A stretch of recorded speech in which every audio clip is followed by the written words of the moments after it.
में लेके घोर पिचकारी हो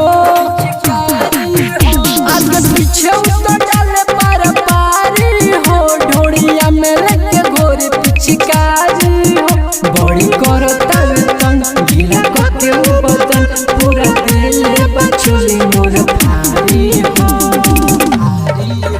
आगे पीछे उतर डाले पार पहाड़ी हो ढोड़िया में लेके घोर पिचकारी हो आगे पीछे उतर डाले पार पहाड़ी हो ढोड़िया में लेके घोर पिचकारी हो ढोड़िया में लेके घोर पिचकारी हो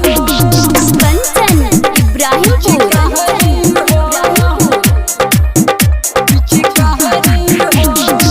लाल से खाली रंगल बखाल हो ससुरा में